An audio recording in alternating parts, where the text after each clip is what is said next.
Hi, it's Doug. Ellis Car Customs, fresh from the witness protection program. Just kidding. Just start out. I'm really stoked that a lot of people have been liking and subscribing and commenting, and I really appreciate it. Hell, I even had Dan from DD Speed Shop gave me a shout out. That's like a super compliment, because I've seen him do a lot with a little, and that's what we're doing here. A lot with a little. But again, I appreciate everybody being so supportive of the channel, and hopefully we can grow this thing together, and I'll try to keep you interested. I know some people have been saying, well, you could make longer videos, and I probably could, and maybe down the road I might, put up more intricate videos. But I use an old camera. I don't have a fancy camera. I don't have editing software to make it fancier, to fast forward through boring content, and so I try not to make you watch things that are gonna make you want to go somewhere else. But that being said, I'll show you what I'm up to now.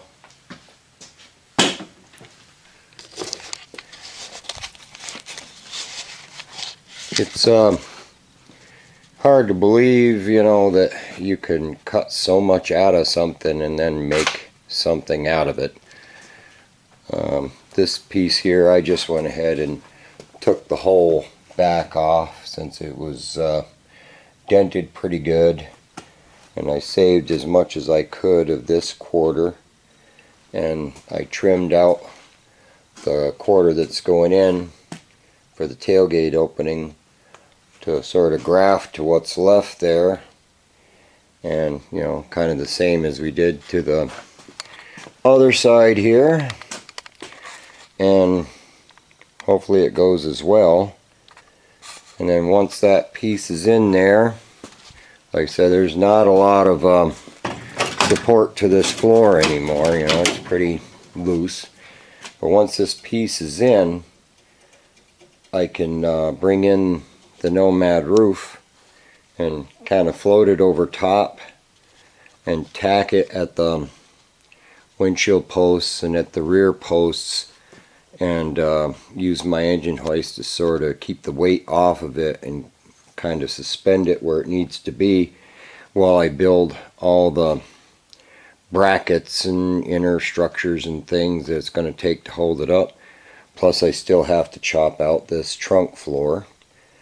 And my plan is I'm going to get the flat cargo floor that doesn't have the wheel well stamped into it for the station wagon, because when you do that, you have to use a wagon specific gas tank, which requires you to remove the axle every time you want to get it in and or out, and that's a giant pain in the ass. But if I use the flat cargo floor, I'll still be able to use the regular sedan gas tank in the back, and I like that idea much better. So I'm going to do a little cutting and fitting and clamping and welding, and then I'll bring you back and we'll see how this side turns out. Okay, so I thought I'd bring you back and show you how it's going here, and now we kind of get a pretty good idea of how it's going to turn out. I've got that kind of stitched in there. Let me back up here so you can see posts are in there, and we've got this somewhat grafted on there. Basically, here we go again. I kind of stitched it in to get rid of the dented bits, use the best I could of the tailgate opening piece and stitched it in there. And what I'm doing is you don't want to build up too much heat in your welds, so I keep jumping around slowly until I finally close up all the gaps. You see I still got a ways to go on those, but once I close up all the gaps, then I can grind it smooth like I did on the other side. You grind all your welds, and I kind of take pride when I do body work that I don't pile them full of Bondo. Generally, you know, I feel like if I can do a project this size with this much welding and fabricating and use less than a gallon can of Bondo, I feel like I've done my job, because I want to be able to stick a magnet anywhere on here and have it stick. I don't want to fill it full of fiberglass and Bondo. I try to do the best I can to get the metal leveled up to where all you need is a skim coat to just hide the seams where you welded it. So I figured I'd show you what it looked like with the posts, because that'll give you an idea of how, when we fly that roof in there, that we'll temporarily tack it at the front and then tack these tabs to the roof at the back, because you can see, I don't know if I can back up far enough to do this, there's still a lot of movement side to side, up and down, not so much back and forth, but side to side and up and down. There's movement on both sides because they're not tied in to the wheel wells or the inner structure or anything, or at the back on the bottom, because we have to cut the floor out to do that. So while they're still kind of fluid, being able to tack the roof in place and then use the engine hoist to raise or lower it to get it to where it needs to be and then cinch it in, that's the way to go. But I'll bring you back when I got a little more to show. Well, for those who are looking for instant gratification, I mean, it gives you an idea what's going on. Let me show you what I got going on here.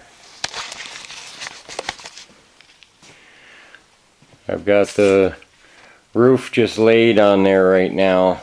I mean, there's a lot of work to do, but you can see we're going to have to rebuild a lot of pieces, cinch the thing down.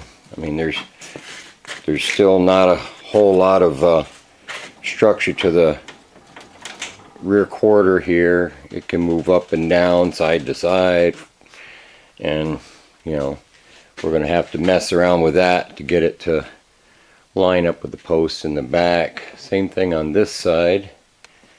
And all this metal here that's rotted will have to be cut out and fresh metal put in, but at least I have it as a guide. And you know, we're in the ballpark, but yeah, we're making progress for one guy in a barn, but we can at least see the light at the end of the tunnel. You know, we're going to have to, you know, tack this up. When you tack the posts in the front, you want to leave a little bit of a gap. You don't want them to be flush, because you want that weld to bridge the gap, you know, like a 1/16 of an inch or so. That way you're biting into both pieces and not just riding a weld over top. And then, like I say, we'll have to rebuild the tops of the door jambs and kind of finagle them in and out until they line up with the B pillars. But at least it gives us an idea, it gives us a goal to shoot for. I think in a short amount of time, working by myself, except I had the whole family out here lifting on this roof because there was no way I was going to get it in here by myself. But you can see we're on the way. But I just figure everybody has been dying to see if this roof was actually going to wind up on here or if I was going to give up. But like I said, I'm too far along to turn back now. So please feel free to comment and like and subscribe and all that great stuff that people say. And I'll catch you on the next one. Thanks for watching.